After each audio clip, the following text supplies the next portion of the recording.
A joia queimada, a traição e a queda de Constantinopla.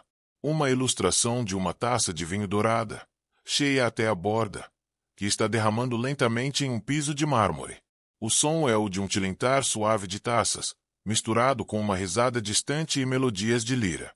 De repente, o som e a imagem se cortam abruptamente. O som agora é de um grito abafado, o crepitar de um incêndio distante, e o som de armadura se arrastando. A taça de vinho se estilhaça em 1000 pedaços, e a imagem agora é de um mapa antigo, detalhado, de Constantinopla, mas com uma rachadura se estendendo pelo centro. Constantinopla, a cidade que por 1000 anos foi o farol do mundo.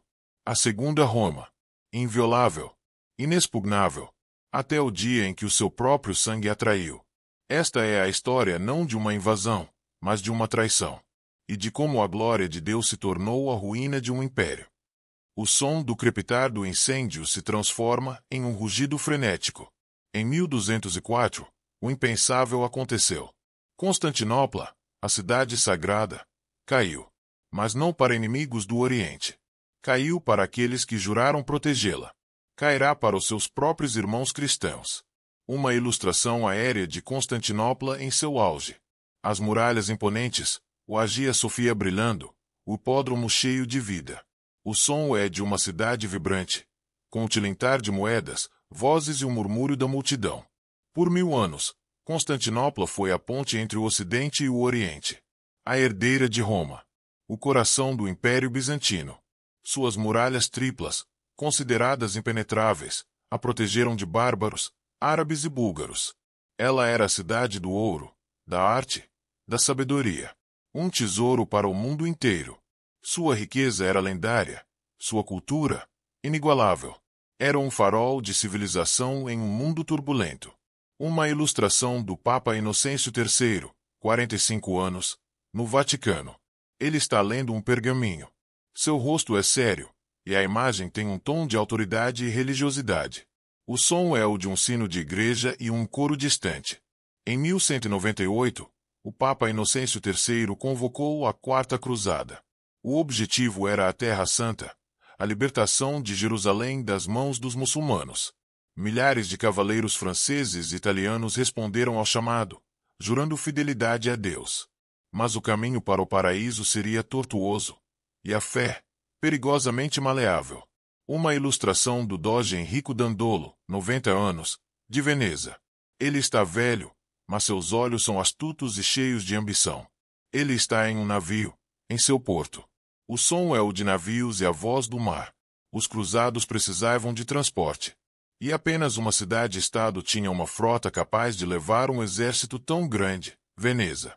O doge Enrico Dandolo, um homem cego, mas com uma visão afiada para os negócios, viu uma oportunidade. Ele ofereceu a frota, mas a um preço. Um preço que mudaria o curso da história. Uma ilustração dos cruzados, um grande exército, acampados fora de Veneza. Eles estão frustrados, sem dinheiro para pagar a Dandolo. A imagem tem um tom de desespero e impaciência. Os cruzados não tinham o dinheiro para pagar Dandolo. Milhões de marcos de prata. O doge, então, fez uma contraproposta.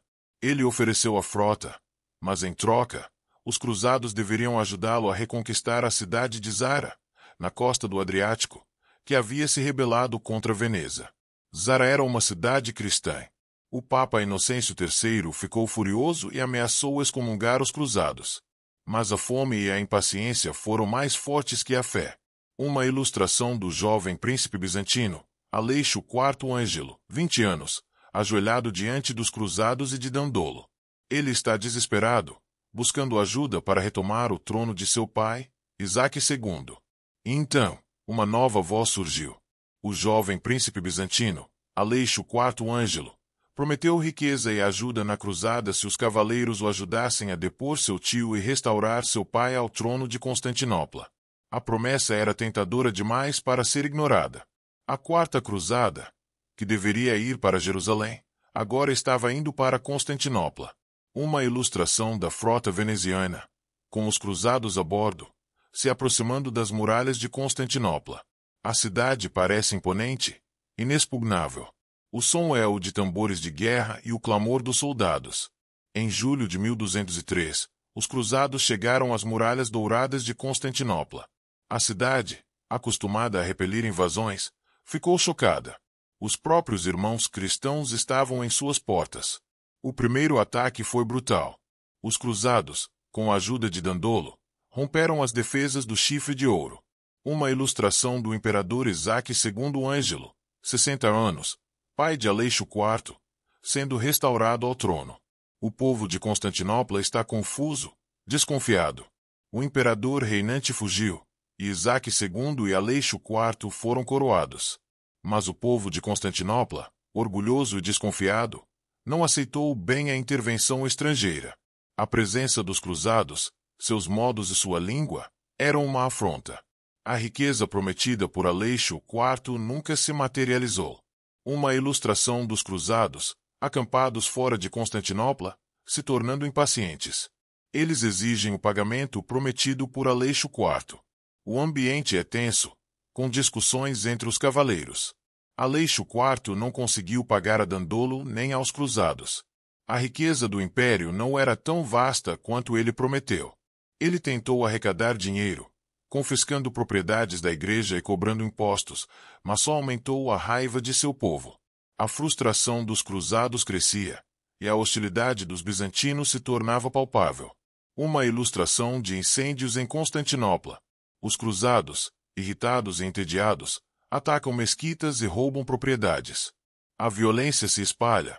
Em janeiro de 1204, a situação atingiu um ponto de ruptura. Um incêndio, provocado pelos cruzados, destruiu grande parte da cidade. O povo de Constantinopla se revoltou. Aleixo IV e Isaac II foram depostos e assassinados. Um novo imperador, Murzuflo, foi proclamado. Ele jurou defender a cidade até a morte. Uma ilustração épica da segunda e final batalha por Constantinopla. Os cruzados, com Dandolo liderando, atacam as muralhas marítimas do Chifre de Ouro. O som de catapultas, flechas e espadas. Os cruzados, agora sem um aliado e com um novo imperador hostil, tinham apenas uma opção: tomar a cidade à força. O Papa Inocêncio III tentou pará-los novamente, mas suas ordens foram ignoradas. A promessa de absolvição era mais forte que a excomunhão.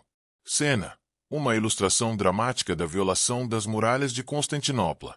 Um grupo de cruzados, liderado por Dandolo, consegue escalar as muralhas, e as portas da cidade são abertas. O caos se instaura.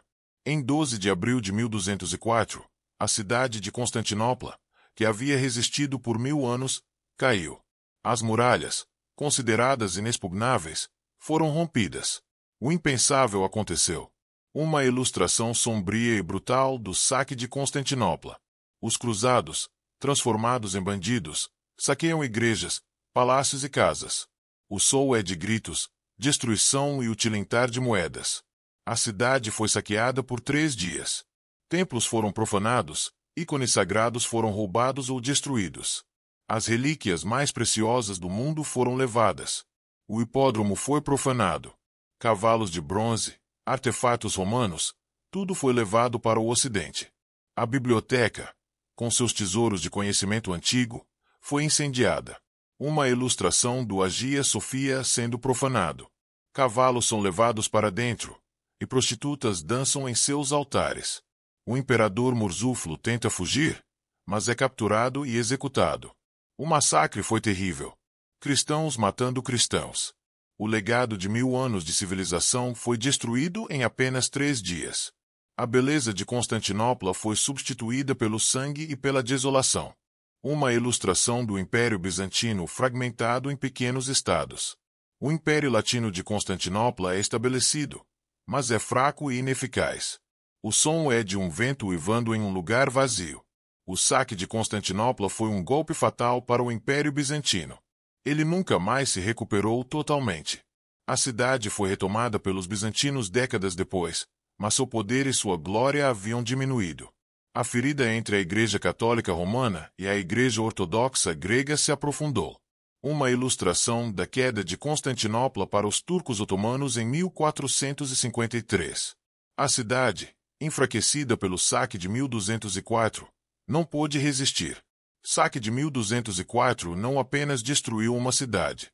Ele abriu as portas para o Ocidente e para o Oriente. E a queda de Constantinopla, 250 anos depois, para os otomanos, foi um eco distante daquela traição original. A joia do mundo foi queimada por seus próprios protetores. E a história, uma vez mais, nos lembra que a fé, quando cega, pode ser a maior das armas.